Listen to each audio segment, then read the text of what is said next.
On va passer à l'onglet suivant. Donc là, ici, l'onglet va permettre de décrire la composition des parois.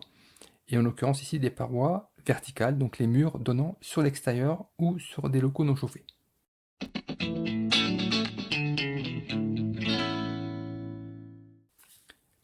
Alors, premier mur, on va saisir le mur donnant sur l'extérieur. Donc on peut ici changer le libellé. Et ici, on va choisir le type d'isolation.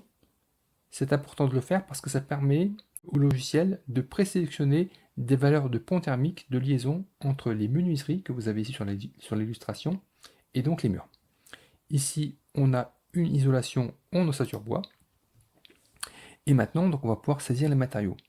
Alors, il s'avère que donc on a une ossature bois et on a fait un démontage de prise pour savoir quels étaient les épaisseurs d'isolant.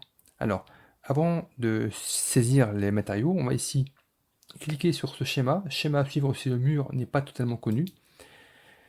Et ici, vous avez l'extrait de la méthode de calcul 3CLDPE, telle qu'elle a été mise à jour en octobre 2021.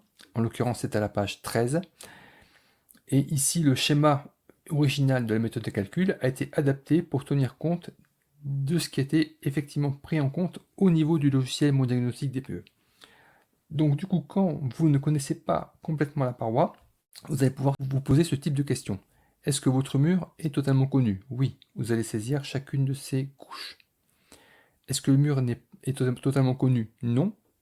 Alors, deuxième question, est-ce qu'il est isolé? Non. Vous allez saisir mur de type inconnu, non isolé. S'il est isolé, oui. Est-ce que l'isolation est connue? Non. Est-ce que l'épaisseur est connue? En supposant que non, vous choisissez dans les valeurs par défaut mur isolé avec isolation inconnue.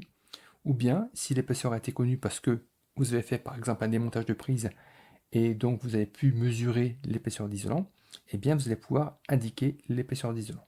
Et donc c'est ce qu'on va faire ici. Donc nous allons sur la méthode 3CL. Donc il est préférable, si vous allez devoir en tant que particulier par exemple préparer la venue d'un diagnostiqueur, si vous avez des justificatifs de matériaux tels des factures, vous pouvez utiliser la bibliothèque THU, donc la bibliothèque ici des règles pour les études thermiques. Dans le cas général, si vous voulez préparer la venue d'un diagnostiqueur, il vaut mieux en rester à la méthode 3CL. Et donc nous indiquons mur isolé avec isolation inconnue d'épaisseur connue. Et là, lors du démontage de prise, vous avez ici mesuré 8 cm d'isolant. Alors, petite indication pour les professionnels, s'agissant d'une ossature bois, surtout des années 80, l'isolant est complètement interrompu par les montants d'ossature bois, qui sont généralement tous les 60 cm.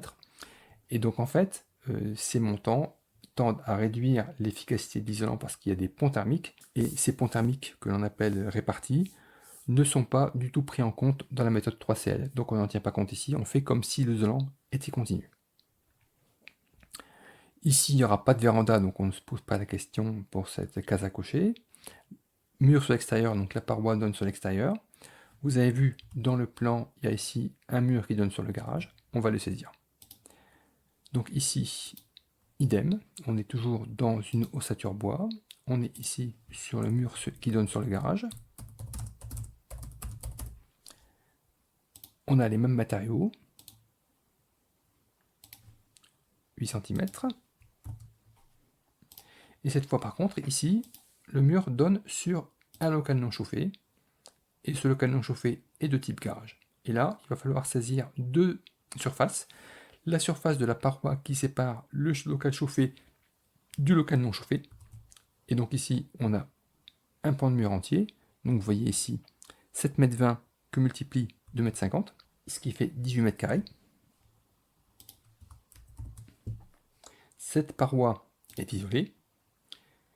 Et puis, on a les parois qui séparent le local non chauffé de l'extérieur. Donc là, ici, vous avez un petit lien qu'on va cliquer. Et là, vous voyez ici, il faut saisir donc, ce qui est en vert, donc les parois du garage, entre le garage et l'extérieur, donc les murs extérieurs, la toiture, et puis ici, le sol également du garage. Et donc ici, si vous reprenez le plan, vous avez toutes ces dimensions, ici donc le sol et le plafond, donc ça fait ici un total de 90 mètres carrés. Et cette partie n'est pas isolée. Donc vous voyez ici, voilà les parois. Donc là on l'a fait vraiment en tenant compte ici de la toiture du garage qui est de la même pente que celle de la maison. Donc avec ici vous voyez la somme des murs, le plancher et la toiture avec ici la calculette de surface de rampant de toiture. Bon, c'était pas très utile parce que quoi qu'il en soit, on a beaucoup plus de surface qui sépare le garage de l'extérieur que de la maison du garage. Et donc là, vous voyez, le coefficient B vaut 1, c'est-à-dire que l'algorithme 3CL du DPE considère que, eh bien, en fait, le garage, n'étant pas isolé et avec beaucoup de surface sur l'extérieur, ne protège pas du tout de la maison, ne crée pas d'espace tampon, et donc c'est comme s'il n'y avait pas de garage.